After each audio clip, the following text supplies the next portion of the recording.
নমস্কাৰ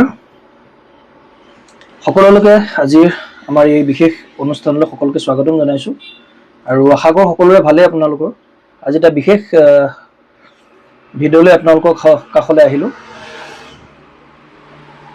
আজি ব্লগটোত বিশেষ কথা বুলিবলৈ এনেকুৱা কাৰণ আপোন সকলোৱে জানে মই যেনেকুৱা ভিডিঅ' বনালো আপোনালোকে নাচাই এইটো ভিডিঅ' নাচাই চাগে মই নাজানো কিন্তু আশা কৰিছো অকমান লক্ষ্য কৰিব এতিয়া যেটো আমি কথা পাতিব লৈছো সেইটো এটা ইমাৰ্জেন্সি কথা সকলোৱে দেখিছে আজি কিছুদিন ধৰি আপোনালোকে লক্ষ্য কৰিছে এটা বিশেষ এটা সমস্যাৰ ওপৰত মানুহে আলোচনা কৰি থকা বিভিন্ন সংবাদ মাধ্যম বিভিন্ন যি আমাৰ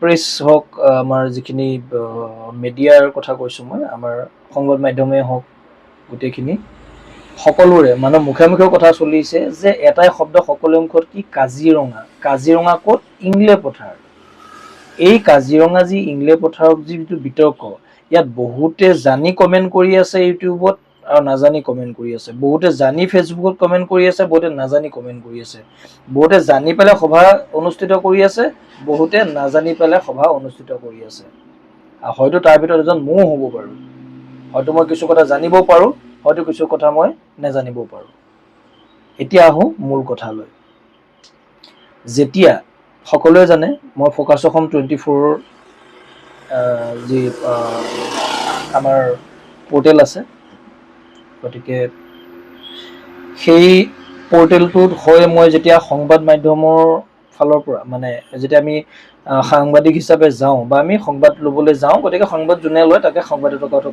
সংবাদদাতা বুলিয়ে কয় দেই কথাটো হল কি এতিয়া হেতু বাদ দি বহুতেটো নাভাবে নকয়টো বেলেগ কথা কিন্তু আমাৰ কাম আমি কৰি গৈছো এতিয়া মূল কথাটো হৈছে কি গ্ৰাউন্ড লেভেলত মানুহ জায়গা গ্ৰাউন্ড ৰিপৰ্ট মানুহে গ্ৰাউন্ড ৰিপৰ্ট নোপোৱাকে বহুত কথা কৈছে কিন্তু আমি তাত নামি পাইছো আমি জায়গাত হে নামি পাইছো মই এটু কবলৈ আজি ভিডিওটো বনোৱা নাই যে সৰকাৰ শুদ্ধ বা সৰকাৰ অশুদ্ধ মই বনাবলে ভিডিওটো আজি এটা কাৰণে আহিছো বা বনাইছো যে প্ৰকৃত তাতনো হৈ আছে কি এতিয়া কথাটো হল কি ইংলে পথাৰ এনেকুৱা এখন ঠাই যত মানে যিখিনি থলুৱা মানুহে কোৱা অনুসৰি সেই ইংলে পথাৰখন এনেকুৱা এখন পথাৰ যত তেওঁলোকে বহুত বছৰ আজু ককাৰ দিনৰ পৰা ধৰি তেওঁলোকে বসবাস কৰি তাত খেতি বাতি কৰি আহিছে যে হাতী পাৰ হয় বাঘ পাৰ হয় কিবা কিবি পায় বন্য জন্তু চলাচল কৰি ফুৰা এটা ধুনীয়া ঠাই জৈৱ বৈচিত্ৰ্যপূৰ্ণ এটা ঠাই বুলি তেওঁলোকৰ মতে কয় এতিয়া ইয়াত মেইন প্ৰবলেমটো আহিছে ক'ত ইয়াত মেইন প্ৰবলেমটো হৈছে কি চৰকাৰে কয় যে এখিনি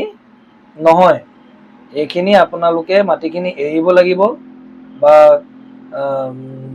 কাৰবাৰ মতে কয় যে তেওঁলোকৰ ইয়াত মাটিখিনি আপোনালোকৰ নাই আমি জুখি দিম বা আমি কিবা কৰিম বুলি কৈছে এতিয়া আৰু যদি আপোনালোকে মাটিখিনি আমি ইয়াত হায়াত হোটেল বাহিৰৰ পৰা আনিছো হায়াত হোটেলখন বহাম ৰাইজৰ কাৰণে ভাল হ'ব মুখ্যমন্ত্ৰী ডাঙৰীয়া হেদিনা এটা মন্তব্য দিছে যে কেনেকে কাজিৰঙাত যদি হায়াত হস্পিটেল মানে হোটেলখন যদি হয় তেতিয়াহলে কেনেকে মানুহৰ ভাল হ'ব কেনেকে জীপ সাফাৰি চলিব কেনেকে মানুহে তাত দোকান এখন চলিব সেই কথাখিনি কৈছে খুবই ভাল লাগিলে মুখ্যমন্ত্ৰী ডাঙৰীয়াক মই এই সগতে ধন্যবাদ জ্ঞাপন কৰিম আপুনি যেটো কথা ভাবিছে তাৰ কাৰণে মই ধন্যবাদ জ্ঞাপন কৰিছো কিন্তু ইয়াৰ ভিতৰতো এজন সংবাদদাতা হিচাপে আপোনাক মই পোনপটীয়াকৈ ক'ব বিচাৰো আমি যেতিয়া বাতৰি সংগ্ৰহ কৰিবলৈ গৈছিলো তাত বহুত ধৰণৰ আমি কিছুমান কথা দেখিছো যে কাজিৰঙাখন ধুনীয়া কিহৰ কাৰণে কাজিৰঙা বৰ ধুনীয়া একুৰে নাই তুলনা এটা গানে আছিলে অনুপম শইকীয়াৰ কিন্তু সেই গানটো এতিয়া নাথাকিবগে কাজিৰঙা বৰ ধুনীয়া নহয় কাজিৰঙা অকল হোটেলৰ কাৰণে ধুনীয়া হ'বগে মামা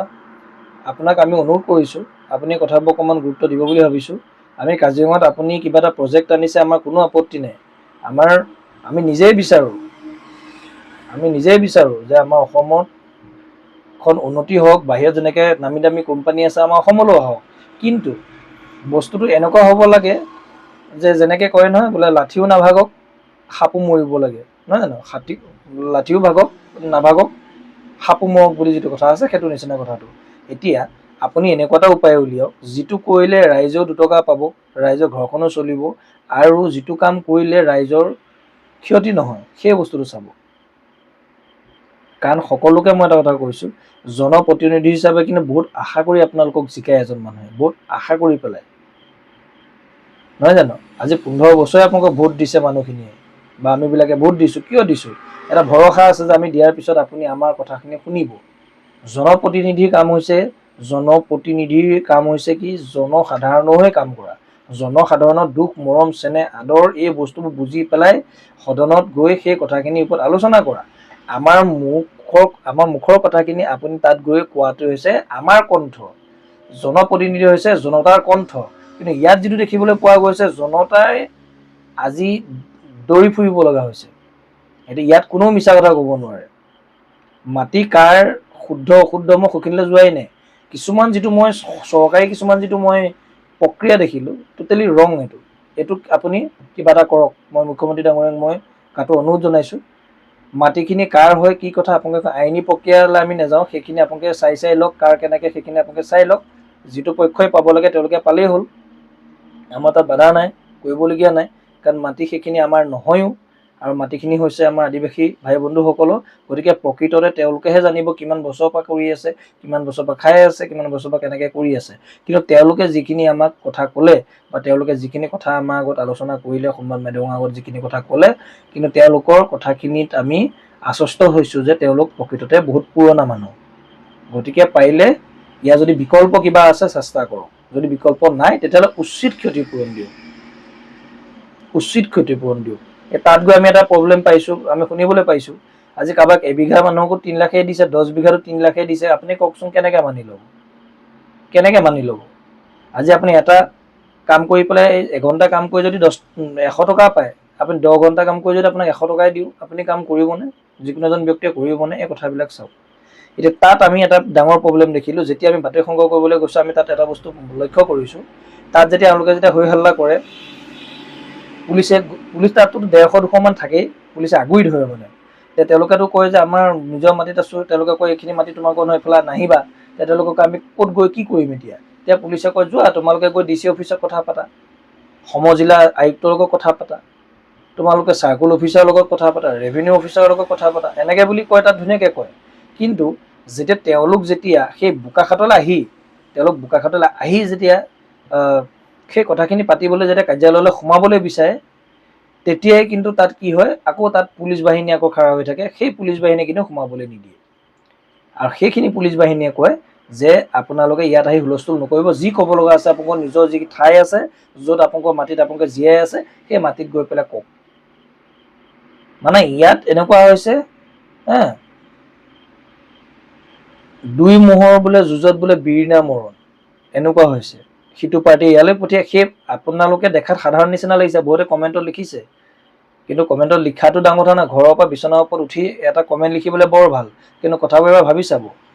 কাজিৰঙাৰ পৰা বোকাখাতলৈ এবাৰ ভাড়া কিমান? ওচৰৰ যিখিনি মানুহ সেইসকলকে সুধিছোঁ, কেই টকা জানে নহয় আপোনালোকে? সেই মানুহগৰাকী এবাৰ অহাটোৱে চিন্তা। এতিয়া সেই মানুহখিনিয়ে আজি 4 বছৰ ধৰি যুঁজি আছে। সেই মানুহখিনিয়ে পইচা ক'ত পাব? ক'ৰ পৰা খাব? কি কৰিব? এই কথাখিনিয়ে কৈছোঁ। বাকী মাটি আপোনালোকৰ চৰকাৰ আৰু আপোনালোকে মধ্যস্থতাত আপোনালোকে কথা পাতি ল'ব। মাটি যোনে পায় কি কৰিব সেইখিনি আপোনালোকে পাতি ল'ব। আমি ইয়াত একো নকওঁ, কাৰণ ভোক যাৰ লাগিব ভাত সিহে খাব। আমি ইয়াত কটিয়াই খুৱাই লাভ নাই বা খা বুলি কৈও লাভ নাই। আমি কথাখিনিয়ে ক'লোঁ।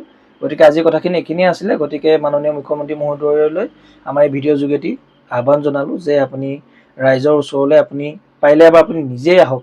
আপুনিতো ইমান দূৰ দূৰলৈ যায়েই, আপুনি ৰাইজৰ কথাবিলাক বুজিবলৈ যায়েই। গতিকে এবাৰ অনুৰোধ জনাইছোঁ, আপুনি এবাৰ নিজে যাওক আৰু গৈ পেলাই আপুনি এবাৰ অৱস্থা বুজ লওক, প্ৰকৃততে ঘটনাটো হৈছেনো কি। একেবাৰেনো বস্তুটো চেক কৰি পেলাই দি দিয়াতনো কিহৰ আপত্তিটো আছে? একেবাৰে তাতে বহি পেলাই গোটেই কাগজ পত্ৰ উলিয়াই তাতে চেক কৰক। যদি কাগজে পত্ৰ যদি আপোনালোকৰ যদি হয়, আপোনালোকে লৈ লওক। যদি নহয় তেওঁলোকক দি দিয়ক, লেঠাটো তাতে শেষ কৰি পেলাওক। মিছামিছি মাজত সেই আৰক্ষী প্ৰশাসনকো লেটিয়াই থৈ দিছে। তেওঁলোকৰ লগত এওঁলোকৰ কাজিয়া, এওঁলোকৰ কাজিয়া।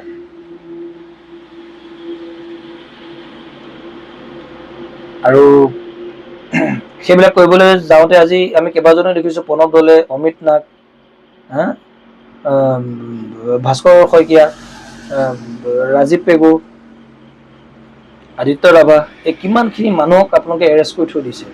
দুখ আছে নাছে সেইটো মই নাজানো, আপোনালোকে কি পাইছে সেইটোৰ ওপৰত আপোনালোকে যে আইনী প্ৰক্ৰিয়া আছে আপোনালোকে কৰিছে, সেইটোত আমাৰ মহামান্য আদালতৰ প্ৰতি আমাৰ সম্পূৰ্ণ আস্থা আছে। আপোনালোকে যি কৰিব ভালে কৰিব বুলি আমি ভাবিছোঁ। কিন্তু এটাই ভাবিছোঁ, আজি এইখিনি চাগে ইমান ডাঙৰ পৰিস্থিতি নহ'লহেঁতেন যদি আপোনালোকে তাতে যদি পইচা প্ৰব্লেমটো যদি সমাধা কৰি দিলেহেঁতেন, মই ভাবোঁ। গতিকে এয়াই আছিল। পুনৰ এটা নতুন ব্লগত লগ পাম সকলোকে। গতিকে আজি এই ভিডিঅ'ৰ পৰা বিদায়